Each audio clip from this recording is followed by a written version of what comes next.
Août 2023, Henderson, Nevada, une banlieue paisible, loin du bruit et de l'agitation du quartier des casinos. Le matin du 7 août, aux alentours de 8 heures, une femme nommée Yoko regarde par la fenêtre. Elle aperçoit le pick-up appartenant à son fils de 46 ans, Jonathan Willett. Le véhicule est garé devant la maison, alors que Jonathan est censé superviser un important projet de déménagement commercial. Ce matin-là, il dirige une entreprise de logistique et est connu pour respecter son emploi du temps sans la moindre exception. Yoko descend les escaliers et remarque immédiatement que quelque chose ne va pas. Les chiens sont enfermés dans le jardin et n'arrêtent pas de hurler. La porte du garage est ouverte. Une chaise est renversée dans le salon. De la lumière provient de la chambre. Avant de découvrir ce qui se trouvait derrière cette porte, laissez-moi prendre un court instant pour vous dire quelque chose. Chaque affaire présentée dans cette vidéo est basée sur de véritables enquêtes criminelles. Cette histoire est construite uniquement à partir de faits documentés et vérifiés, sans aucun ajout fictif. Si vous appréciez cette approche, pensez à vous abonner et à interagir avec la vidéo. Chaque abonnement, chaque j'aime et chaque commentaire m'aident énormément à continuer mes recherches et à produire de nouvelles affaires. Revenons maintenant à ce matin-là. Yoko entre dans la chambre. Sur le lit se trouve une personne étroitement enveloppée dans plusieurs couches de couverture. Seule une paire de pieds et une main tremblante sont visibles. Elle tire sur les couvertures, essayant de réveiller son fils. Au moment où elle découvre ce qui est caché sous les couvertures, elle panique et appelle immédiatement les secours. Conformément au protocole, l'opérateur lui demande de vérifier si la victime respire. Yoko répond « Il n'a plus de visage, il n'a plus de cou. » La police arrive sur les lieux. Le sergent Forrest Shield entre dans la chambre et s'arrête immédiatement. L'air est saturé d'une puissante odeur d'ammoniac et d'eau de javel. En même temps, les murs paraissent anormalement propres. Aucune trace visible de sang n'apparaît dans la pièce. Les policiers dirigent leur lampe torche vers le lit. Le corps de Jonathan dégage littéralement de la vapeur. Une réaction chimique est encore en cours. Une substance corrosive est en train de décomposer les tissus et le matelas semble se détériorer sous leurs yeux. Lors du premier examen, les enquêteurs constatent l'absence totale de toute arme pouvant être liée au crime. Le téléphone de Jonathan, ses clés et son portefeuille ont disparu. Mais un détail laisse les détectives totalement perplexes. La personne responsable a emporté la tête de la victime. Une question surgit immédiatement. Comment quelqu'un a-t-il pu commettre un acte pareil alors qu'une autre personne dormait à l'étage, tout en laissant derrière lui pratiquement aucune preuve biologique dans la chambre? Pour comprendre qui pouvait avoir une raison de transformer une scène de crime en ce qui ressemblait à un véritable laboratoire chimique, il faut d'abord s'intéresser à la vie de Jonathan. Jonathan Willett ne correspondait jamais aux stéréotypes des habitants de Las Vegas passant leur nuit dans les casinos ou autour des tables de poker. Il était né à Tokyo, dans une famille militaire. Dès son plus jeune âge, il avait grandi dans une discipline stricte et appris à compter uniquement sur lui-même. Après son installation au Nevada, il passa plus de 20 ans à travailler sur le célèbre Las Vegas Strip. Là-bas, il vendait des séjours en multipropriété aux touristes. C'était un métier qui exigeait une résilience exceptionnelle, un immense charisme et la capacité de créer un lien avec pratiquement n'importe qui. Après avoir réuni suffisamment de capital, Jonathan lança une agence de recrutement destinée à aider les habitants de la région à trouver un emploi. Puis, peu avant le début de la pandémie, il créa l'entreprise de logistique qui allait justement être la raison pour laquelle sa mère s'était inquiétée de son absence ce matin-là. L'entreprise se développa rapidement. Même des clients de renom lui firent confiance, notamment l'acteur Jamie Foxx. Jonathan était un véritable bourreau de travail. Mais il était aussi quelqu'un sur qui sa famille pouvait toujours compter pour obtenir soutien et protection. Mais derrière l'image d'un entrepreneur prospère se cachait une vie personnelle complètement brisée. Au cœur de ce chaos permanent se trouvait Devon Michaels, âgée de 45 ans. Des années auparavant, elle était apparue dans des productions pour adultes sous les noms de scène Nikki et Trace. Leur mariage avait commencé en 2012 et, selon tous les témoignages, ressemblait à des montagnes russes permanentes. Le couple avait eu 2 filles ensemble. Mais en 2018, leur relation s'était complètement détériorée, conduisant à un divorce difficile et particulièrement conflictuel. Après cela, les choses ne firent que se compliquer. En octobre 2022, Devon fut arrêté à la suite d'allégations de maltraitance concernant leur fille. Le tribunal donna raison à Jonathan et lui accorda la garde exclusive des 2 enfants. En apparence, cela semblait être l'occasion idéale de tourner définitivement la page, de changer les serrures et d'aller enfin de l'avant. Et, honnêtement, cela aurait semblé être la conclusion la plus logique d'un mariage toxique. Mais c'est précisément à ce moment qu'apparaît l'un des schémas les plus fréquents dans ce type d'affaires. La personne victime des agressions a souvent énormément de mal à couper définitivement les liens avec celle qui les provoque. Jonathan était déterminé à préserver l'image d'une famille unie pour le bien de ses filles. Il essayait constamment de jouer le rôle du médiateur. Malgré les restrictions imposées par le tribunal et les avertissements répétés, il continuait à faire des compromis. Il repoussait les limites, contournait les règles et autorisait encore Devon à passer du temps avec leur fille. Il croyait sincèrement pouvoir gérer la situation et tout arranger. Cette confiance dans sa capacité à résoudre tous les problèmes créa une énorme faille dans sa propre sécurité. Sans s'en rendre compte, il avait laissé la menace revenir dans sa vie. Et il n'avait absolument aucune idée que son ex-femme venait de trouver un allié aussi inattendu que dangereux. Plusieurs mois avant les événements dont nous parlons, la vérité au sujet de cet allié secret finit par éclater au grand jour. Il s'agissait de Daver Willett, le fils aîné de Jonathan, issu d'une précédente relation. En 2023, Daver avait 26 ans. C'était un homme imposant, mesurant près d'1,98 m et pesant largement plus de 420 kg. Il travaillait comme technicien en système de sécurité, possédait de solides connaissances en électronique et manipulait sans difficulté des outils industriels. Pendant de nombreuses années, le père et le fils avaient été inséparables. Puis, apparemment sans raison, leur relation prit brusquement fin. La raison de cette rupture allait complètement à l'encontre des normes sociales les plus élémentaires. J'examine régulièrement des affaires motivées par l'argent. Mais dans cette enquête, les policiers se sont retrouvés face à ce qui ressemblait à une véritable anomalie familiale. Daver finit par faire un aveu stupéfiant à son père. Il avait secrètement épousé Devon.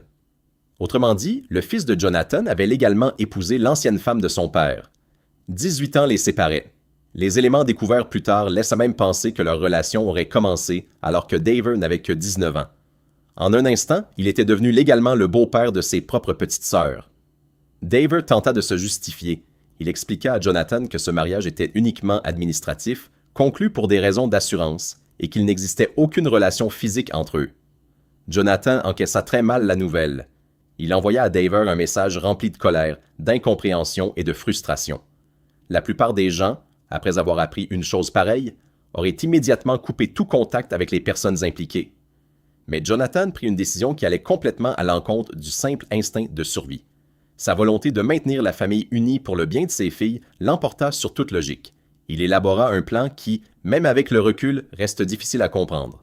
Il voulait que tout le monde vive sous le même toit. Jonathan prévoyait d'emménager avec ses filles, son fils et son ex-femme dans une maison située dans le quartier paisible de North Cheyenne, au nord-ouest de Las Vegas. C'est lui-même qui organisa le déménagement, loua la maison et prépara les cartons. Durant ces journées de préparation, Daver était souvent présent, mais il évitait soigneusement de croiser le regard de son père. Pendant ce temps, Jonathan croyait sincèrement qu'il pouvait réparer leur famille et réunir tout le monde à nouveau. Le soir du 6 août, la veille de la découverte du corps de Jonathan, les préparatifs du déménagement étaient presque terminés. Jonathan et Devon arrivèrent chez Yoko pour y passer la nuit. Ils s'installèrent dans une chambre située au rez-de-chaussée. Plus tard dans la soirée, Devon proposa à son ancien mari de lui faire un massage après cette longue journée de travail. Elle avait également ce qui semblait être une raison médicale légitime d'éviter tout rapport intime. Elle venait de subir une intervention gynécologique. Cette explication lui offrait l'occasion parfaite de convaincre Jonathan de s'allonger sur le ventre, le dos tourné vers elle et de baisser complètement sa garde. Revenons maintenant au matin du 7 août. Pendant que les spécialistes de la police scientifique travaillaient à recueillir les preuves dans la chambre de Yoko, saturée de substances chimiques, les enquêteurs concentrèrent leur attention sur leur principal suspect. Les détectives se rendirent au domicile de Devon Michaels. La maison se trouvait à environ 40 km de l'endroit où le corps de Jonathan avait été découvert. Leur raisonnement était simple. Devon était la dernière personne connue à avoir été seule dans la même chambre que Jonathan. C'était également elle qui avait quitté la maison tard dans la nuit. Les policiers arrivent sur place et tombent presque immédiatement sur leur première avancée majeure dans l'enquête. Et cette découverte se fait en pleine vue. À ce moment-là, les filles de Jonathan et Devon jouent dans l'allée de la maison. Ce sont elles qui remarquent en premier un téléphone portable posé au sol, près du véhicule de leur mère, un Nissan Armada 2017. Elles le reconnaissent immédiatement. C'est le téléphone de leur père. Lorsque les policiers le ramassent, ils remarquent une tache brun foncé bien visible sur l'écran.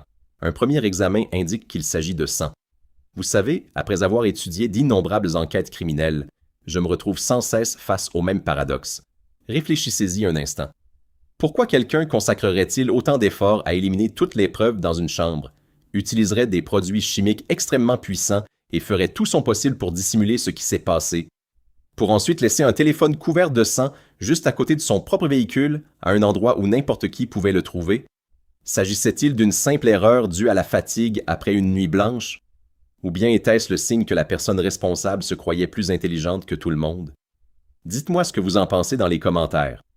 Selon vous, s'agit-il d'une simple négligence ou d'un excès de confiance? La découverte du téléphone ainsi que les traces biologiques retrouvées dessus donnent aux enquêteurs des motifs suffisants pour obtenir un mandat de perquisition d'urgence. Dès que le mandat est approuvé, les détectives entrent dans la maison. Ils commencent une fouille minutieuse, pièce par pièce. Dans la chambre de Devon, les enquêteurs finissent par examiner une commode remplie d'effets personnels. Tout au fond d'un tiroir, dissimulé sous plusieurs piles de sous-vêtements, ils découvrent un sac en plastique soigneusement noué. À l'intérieur se trouvent les clés de Jonathan, son portefeuille et sa carte de sécurité sociale. Il s'agissait d'objets qu'il portait sur lui en permanence. Au même moment, une autre équipe d'enquêteurs examine des objets dans une pièce voisine. Sur une étagère, ils tombent sur un album photo flambant neuf. En l'ouvrant, ils découvrent de récentes photographies de mariage. Sur les clichés, Devon apparaît vêtu d'une robe blanche aux côtés d'un homme qui l'embrasse sur la joue. Cet homme n'est autre que Daver. Pour les enquêteurs, cette découverte constitue la première preuve concrète du mariage secret entre l'ancienne belle-mère et son ancien beau-fils. Cette révélation change complètement la direction de l'enquête. Les effets personnels de la victime avaient été soigneusement cachés parmi les vêtements, et les enquêteurs détenaient désormais une preuve confirmant la relation entre l'ex-femme de Jonathan et son propre fils. À partir de ce moment-là, il devient évident qu'il ne s'agissait pas d'une simple dispute ayant dégénéré. Les enquêteurs commencent à documenter ce qui ressemble de plus en plus à un complot familial soigneusement organisé. Les détectives font alors face à un nouveau défi. Ils doivent déterminer avec précision comment les rôles ont été répartis entre les deux suspects. Leur objectif est d'établir, à partir des preuves recueillies, qui a manipulé l'arme liée au crime et de reconstituer les déplacements des deux individus dans les heures entourant les faits. Le 15 août, un peu plus d'une semaine après la découverte du corps de Jonathan, les détectives convoquent Devon au commissariat de police de Henderson pour un interrogatoire officiel. Au début, elle paraît remarquablement sûre d'elle, presque arrogante. Lorsque les enquêteurs lui demandent directement comment une tache de sang fraîche a pu se retrouver sur le téléphone portable de son ancien mari, elle donne l'explication la plus banale qui soit. Selon Devon, alors qu'ils préparaient les cartons pour le déménagement, Jonathan se serait accidentellement coupé à la main et aurait, sans s'en rendre compte, déposé du sang sur l'écran de son téléphone. Mais les détectives ont déjà devant eux un premier rapport du médecin légiste. Les conclusions sont sans équivoque. Les mains de Jonathan ne présentent aucune coupure, aucune égratignure, aucune abrasion et aucune blessure récente. Sa première version des faits s'effondre immédiatement dans la salle d'interrogatoire. Comprenant qu'il lui est désormais impossible de nier les preuves, Devon change rapidement de stratégie. Elle reconnaît avoir été présente dans la chambre cette nuit-là et présente aussitôt une nouvelle version des événements, entièrement fondée sur la légitime défense. Selon son récit, alors qu'elle faisait un massage à Jonathan, celui-ci aurait adopté un comportement inapproprié et inacceptable. Craignant une agression, elle affirme avoir saisi un lourd chandelier en métal, l'avoir frappé une seule fois à la tête, puis avoir quitté la chambre en état de panique. Devon insiste sur le fait que lorsqu'elle est partie, Jonathan était toujours vivant et respirait normalement. Une chose que je trouve fascinante, affaire après affaire, c'est à quel point les gens sous-estiment souvent leur empreinte numérique. Ils élaborent des explications complexes, répètent leurs histoires dans les moindres détails et inventent des conversations entières. Mais ils oublient les témoins silencieux qui les entourent, les appareils électroniques. Tout d'abord, les enquêteurs obtiennent les relevés des opérateurs téléphoniques. Les données révèlent que le téléphone de Jonathan et celui de Devon ont circulé ensemble à travers la ville, suivant exactement le même itinéraire jusqu'à environ 2h45 du matin. Ensuite, les experts en criminalistique récupèrent les données du système multimédia de son véhicule. Un journal de trajet électronique enregistre avec précision le moment où le moteur est démarré. Selon l'ordinateur de bord, le véhicule n'a quitté la maison de Yoko qu'à 2h04 du matin. Cela pose un sérieux problème pour la version de Devon. Cela signifie qu'elle est restée sur les lieux pendant plusieurs heures et non quelques minutes après les faits. Enfin, la contradiction la plus accablante provient des images de vidéosurveillance recueillies dans la ville. Vers 2h30 du matin, une caméra filme Devon au drive d'une pharmacie ouverte 24 heures sur 24 en train d'effectuer un achat. Elle paraît parfaitement calme. Elle porte un débardeur blanc éclatant et un short bleu clair. Les enquêteurs remarquent immédiatement un détail important. Aucune tache visible, aucune trace de produits chimiques. Rien dans son apparence ne laisse penser qu'elle vient tout juste de fuir la scène chaotique qu'elle a pourtant décrite aux enquêteurs. Les détectives sont désormais confrontés à un sérieux problème logique. Il est physiquement impossible de blesser quelqu'un, de passer plusieurs heures dans une pièce saturée de produits chimiques, puis d'apparaître sous les caméras de surveillance en plein éclairage public avec des vêtements blancs parfaitement propres, sans la moindre trace de contamination. Au fur et à mesure que l'enquête progresse, le profil de la personne responsable semble de plus en plus correspondre au second membre de ce mariage secret. En novembre 2025, cette affaire complexe arrive enfin devant un tribunal du comté de Clark. Ce qui va suivre est une bataille judiciaire qui obligera toutes les personnes impliquées à réexaminer l'ensemble de l'enquête. Au départ, le parquet propose à Devon Michaels un accord de plaider coupable. L'accord prévoit qu'elle plaide coupable de chef d'accusation de second degré lié au crime, en échange d'une peine fixe de 15 ans de prison. Mais l'accusée commet ce que de nombreux observateurs considèrent comme une énorme erreur stratégique. Elle retire son accord et décide de tenter sa chance devant un jury, en continuant d'affirmer qu'elle est totalement innocente. La défense répond par une stratégie offensive. Au lieu de concentrer toute l'attention sur Devon, ses avocats redirigent les soupçons vers la personne qui semblait davantage correspondre au profil du véritable auteur des faits, Daver. Ils présentent au tribunal des éléments qui, selon eux, avaient été largement négligés par les enquêteurs au début de l'affaire. Pendant le procès, les jurés découvrent plusieurs années de messages privés et de photographies entre Devon et Daver. Ces preuves révèlent que leur relation secrète avait duré plus de 7 ans. Selon les témoignages présentés devant le tribunal, Jonathan avait finalement l'intention d'écarter Daver de cette nouvelle maison. Du point de vue de la défense, Daver avait donc un mobile évident, la jalousie, la peur de perdre son mode de vie confortable, et surtout, la peur d'être séparé de la femme qu'il aimait. À ce stade du procès, il devient difficile de ne pas remarquer la manière dont les relations familiales sont utilisées comme une véritable stratégie judiciaire. La défense tente essentiellement de retourner les deux partenaires secrets l'un contre l'autre afin de protéger sa cliente, quitte à faire porter la responsabilité à son propre mari. Les avocats insistent également sur les capacités physiques des deux suspects. Ils posent une question simple aux jurés. Une femme ayant la corpulence de Devon pouvait-elle réellement agir seule contre un homme adulte, physiquement robuste, puis déplacer des preuves sans aucune aide? Ils rappellent que Daver travaillait dans les systèmes de sécurité, maîtrisait parfaitement les outils de construction et les équipements techniques. Il connaissait également le fonctionnement des caméras de surveillance et savait comment exploiter leurs angles morts. Plus révélateur encore, lorsque les enquêteurs ont perquisitionné son domicile, ils y ont découvert une importante collection d'outils électriques et de matériel professionnel. Selon la défense, ces objets n'avaient jamais été examinés de manière suffisamment approfondie à la recherche d'éventuelles traces d'ADN, malgré leur importance potentielle dans cette affaire. Pendant un instant, il semble que la défense ait réussi à semer le doute. Les jurés paraissent avoir une raison d'hésiter. La défense a soigneusement construit l'image d'une femme effrayée, contrainte d'aider à dissimuler les conséquences d'un crime qui aurait été commis par le fils de la victime. Mais le ministère public n'a pas l'intention de céder. La réponse définitive à la question de savoir qui dirigeait réellement les événements en coulisses va venir d'une source totalement inattendue, un appel téléphonique enregistré en prison. Les procureurs diffusent devant le tribunal une conversation entre Devon et Daver, enregistrée alors qu'elle était détenue. Au cours de l'appel, Devon fond en larmes. Elle explique à son jeune mari que les enquêteurs n'ont finalement pas grand-chose contre elle. Seulement une bouteille de produits de nettoyage. La réponse de Daver est d'une froideur saisissante. Il ne montre aucun signe d'inquiétude, de loyauté ou de compassion. Il lui annonce qu'il part vivre en Californie et que leur relation est terminée. En un instant, il prend ses distances avec sa femme, la laissant seule face à la justice. Cette conversation détruit l'un des derniers arguments de la défense.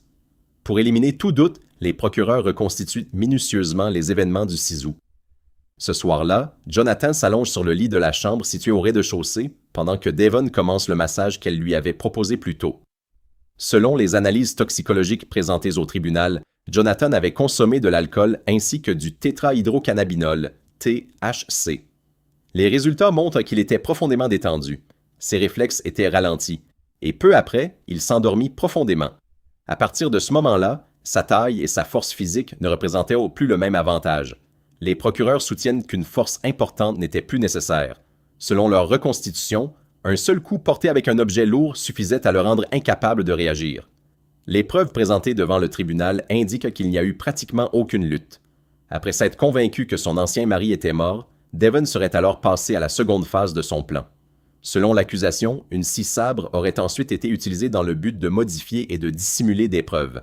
Et c'est précisément à ce moment-là que les enquêteurs trouvent la réponse à l'une des plus grandes questions de cette affaire. Comment ces vêtements étaient-ils restés aussi propres? Le médecin légiste explique que les importantes mutilations du corps ont été effectuées après la mort de Jonathan. Comme la circulation sanguine s'était déjà arrêtée, la scène s'est déroulée très différemment de ce que la plupart des gens imaginent. Selon le ministère public, cette explication médicale permet de comprendre pourquoi le débardeur blanc et le short bleu clair de Devon ne présentaient aucune trace visible de sang ou de contamination. Le soir du 6 août, la veille de la découverte du corps de Jonathan, les préparatifs du déménagement sont presque terminés. Jonathan et Devon arrivent chez Yoko pour y passer la nuit. Ils s'installent dans une chambre située au rez-de-chaussée. Plus tard dans la soirée, Devon propose de faire un massage à son ex-mari après cette longue journée de travail. Elle a également ce qui semble être une raison médicale légitime d'éviter toute intimité. Elle vient récemment de subir une intervention gynécologique.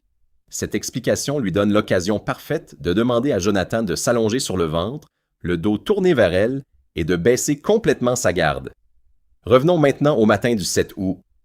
Pendant que les spécialistes de la police scientifique travaillent à prélever les preuves dans la chambre de Yoko, saturée de produits chimiques, les enquêteurs concentrent leur attention sur leur principal suspect. Les détectives se rendent au domicile de Devon Michaels.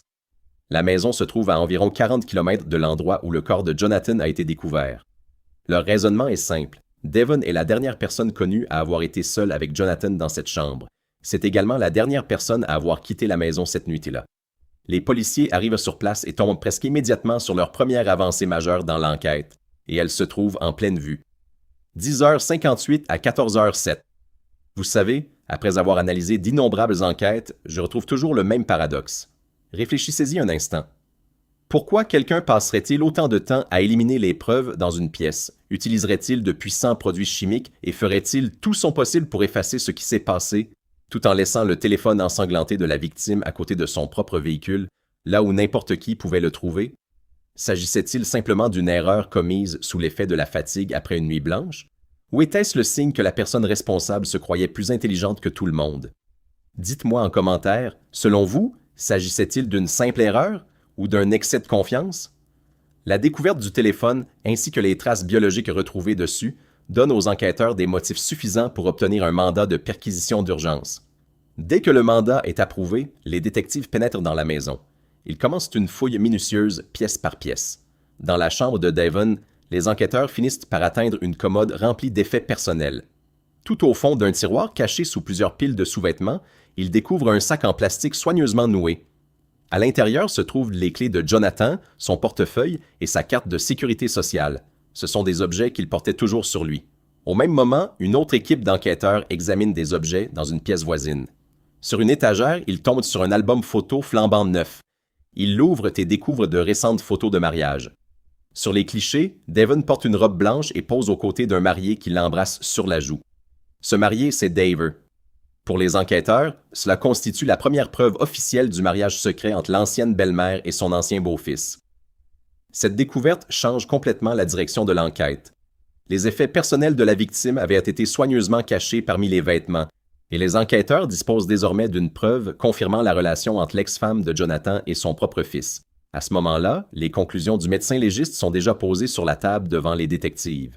Le rapport est sans équivoque.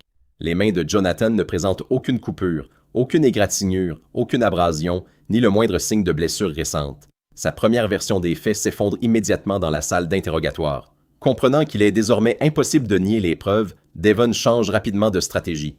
Elle reconnaît avoir été dans la chambre cette nuit-là et présente aussitôt une nouvelle version des événements, entièrement fondée sur la légitime défense.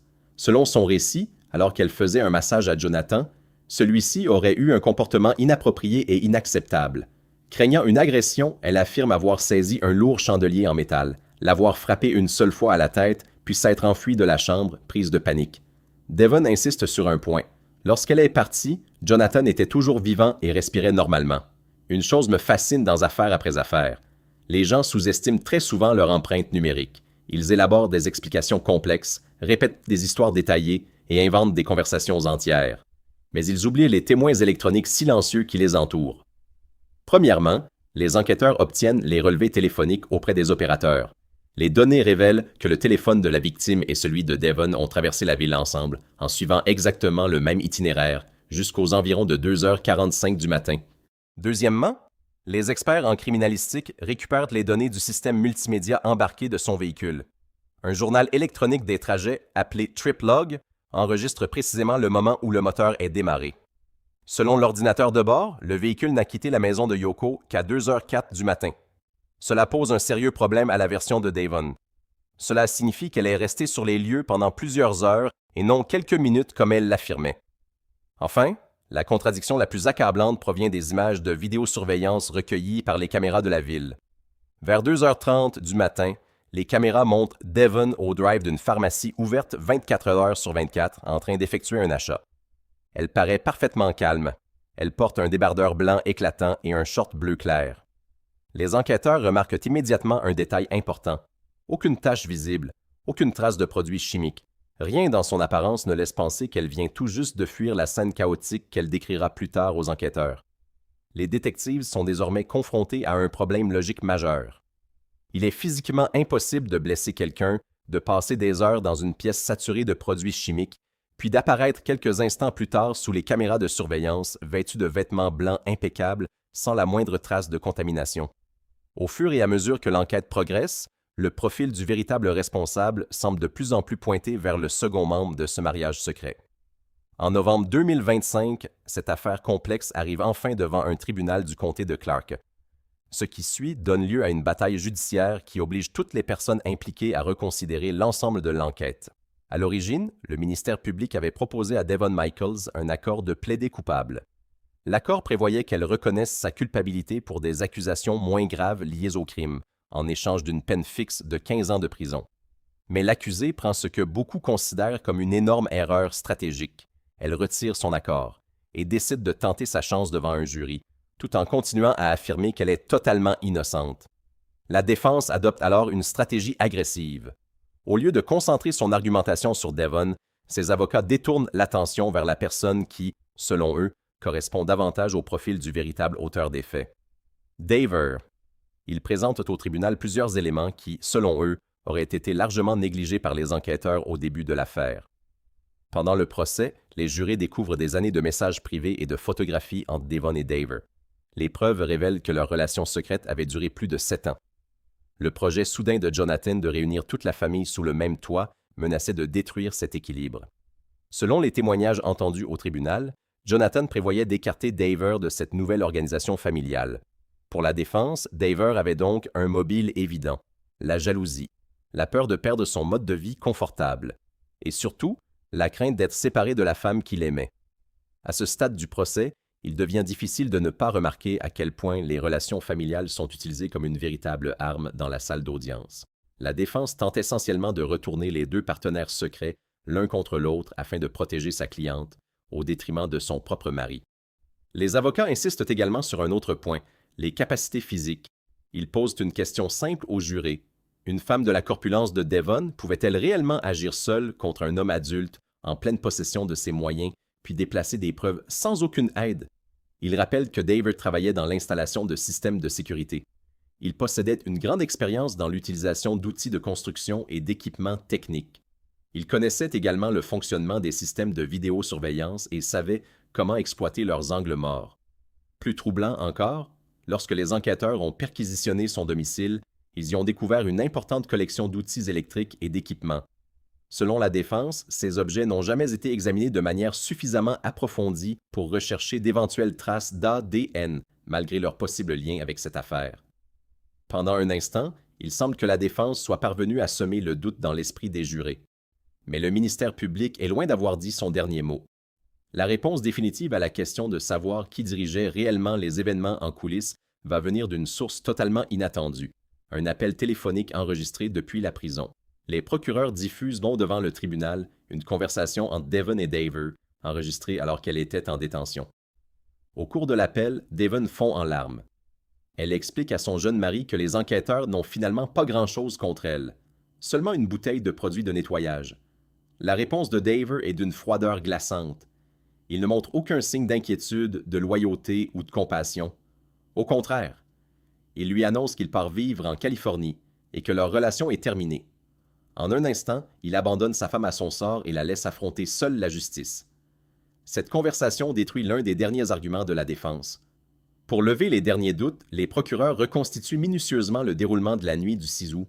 Ce soir-là, Jonathan s'allonge sur le lit de la chambre du rez-de-chaussée pendant que Devon commence le massage qu'elle lui avait proposé. Les analyses toxicologiques présentées au tribunal révèlent que Jonathan avait consommé de l'alcool ainsi que du THC. Les experts estiment qu'il était profondément détendu. Ses réflexes étaient ralentis et il finit par sombrer dans un sommeil profond. À partir de ce moment-là, sa force physique ne constituait plus un véritable avantage. Selon l'accusation, un seul coup porté avec un objet lourd suffisait à le rendre incapable de se défendre. Les preuves présentées devant les jurés indiquent qu'il n'y a pratiquement eu aucune lutte. Convaincu que son ancien mari était mort, Devon serait alors passé à la seconde phase de son plan. Selon les procureurs, une scie sabre aurait ensuite été utilisée afin de modifier les restes de la victime et de faire disparaître les preuves. C'est à ce moment précis que les enquêteurs trouvent enfin la réponse à l'une des plus grandes questions de cette affaire. Comment ces vêtements étaient-ils restés parfaitement propres? Le médecin légiste explique que les mutilations ont été effectuées après la mort de Jonathan. Comme la circulation sanguine s'était déjà arrêtée, la scène s'est déroulée très différemment de ce que la plupart des gens imaginent. Selon l'accusation, cela explique pourquoi le débardeur blanc et le short bleu clair porté par Devon ne présentaient presque aucune trace visible de sang. J'ai couvert de nombreuses affaires impliquant des crimes soigneusement préparés. Mais un détail de cette histoire me marque particulièrement. La capacité de nettoyer méthodiquement une scène de crime, puis de tenir quelques minutes plus tard une conversation parfaitement normale avec la mère de la victime, est un comportement que même les enquêteurs les plus expérimentés trouvent profondément troublant. Vers 1 heure du matin, un moment que les procureurs considèrent comme essentiel se produit. Yoko se réveille pour aller boire un verre d'eau. Elle descend dans la cuisine et allume la lumière. Elle y trouve Devon en train de laver calmement la vaisselle. Yoko lui demande où se trouve son fils. D'une voix calme et posée, Devon lui répond que Jonathan avait trop bu, qu'il était épuisé et qu'il valait mieux le laisser dormir. Aucune panique, aucune émotion, rien qui puisse éveiller le moindre soupçon. Rassurée, Yoko retourne se coucher, sans savoir qu'à quelques mètres de là se trouvait déjà une scène de crime. Une fois seule, la personne responsable aurait poursuivi le nettoyage. Les enquêteurs témoignent que d'importantes quantités d'ammoniac et d'eau de javel ont été utilisées afin de détruire les traces d'ADN. Le mélange de ces produits chimiques a provoqué une réaction qui a endommagé une partie du matelas. Les vapeurs toxiques qui envahiront les lieux au matin remplissaient déjà progressivement la chambre pendant toute la nuit. À 2h04, Devon quitte finalement la maison. Elle emporte plusieurs objets avec elle. Les clés de Jonathan, son portefeuille, et un panier à linge en plastique. Selon les procureurs, ce panier contenait un élément de preuve essentiel lié au crime. Devon monte dans son SUV et quitte les lieux, laissant derrière elle les chiens enfermés et la chambre gravement endommagée. Après avoir démonté la thèse de la légitime défense grâce aux images de vidéosurveillance et aux analyses toxicologiques, l'accusation présente ce qu'elle considère comme la preuve la plus accablante de toute l'affaire. Tout au long du procès, la défense affirme que si les effets personnels de Jonathan avaient été manipulés, c'était uniquement par Daver. Mais les enquêteurs reviennent alors sur les sacs en plastique retrouvés au fond du tiroir de la commode de Devon. Les mêmes sacs qui contenaient les clés et le portefeuille de Jonathan. Un expert en ADN prend la parole. Les analyses de laboratoire montrent que l'ADN de Devon a été retrouvé sur les nœuds soigneusement serrés de ces sacs. La défense tente d'évoquer un simple transfert accidentel. L'expert répond par une analyse statistique. Selon les résultats présentés au tribunal, la probabilité qu'une autre personne ait noué ces sacs est d'environ 1 sur 90 octillions, un chiffre contenant 27 zéros. Face à une preuve aussi précise, il ne reste pratiquement plus de place au doute. Le 14 novembre 2025, le jury rend un verdict unanime. Coupable. Puis le 8 janvier 2026, le juge prononce la peine. Soulignant le caractère particulièrement méthodique du crime et refusant toute clémence, il condamne Devon Michaels à une peine de 28 ans de prison à perpétuité. En rejetant l'accord qui lui aurait garanti seulement 15 ans, Devon avait tout misé sur le procès. Elle a finalement tout perdu. Aujourd'hui, elle purge sa peine au Florence McClure Women's Correctional Center dans le Nevada. Quant à Daver, il est resté libre. Les enquêteurs n'ont jamais réussi à établir de preuves matérielles suffisantes permettant de démontrer son implication directe dans le crime. Les deux filles de Jonathan sont désormais élevées par leurs grands-parents. Mais un dernier mystère demeure. Jonathan a été enterré sans que toutes les questions trouvent une réponse. Comment les enquêteurs ont-ils réussi à déterminer le trajet emprunté par l'élément de preuve qui n'a jamais été retrouvé, alors que Devon refusait de révéler où elle l'avait jeté? La réponse est venue de l'ordinateur de bord de son véhicule. Le système TripLog n'enregistrait pas seulement l'heure des déplacements. Il mémorisait également les coordonnées GPS exactes de chaque arrêt. Cette nuit-là, le véhicule s'est immobilisé près de simples conteneurs à ordures situés dans le quartier résidentiel de Devon. Les enquêteurs ont conclu que c'était très probablement à cet endroit que la preuve manquante avait été abandonnée. La police et des bénévoles ont fouillé les décharges, retracé les circuits de collecte des déchets et examiné d'immenses quantités d'ordures. Malgré tous ces efforts, ils n'ont jamais retrouvé ce qu'ils cherchaient. Et c'est ainsi que l'une des plus grandes questions de cette affaire demeure encore sans réponse aujourd'hui. Si vous appréciez nos enquêtes basées uniquement sur des faits vérifiés, abonnez-vous à la chaîne pour ne manquer aucune nouvelle affaire. Laissez un like si cette vidéo vous a captivé. Et dites-moi en commentaire, pensez-vous que Daver était réellement impliqué ou que Devon a agi seul?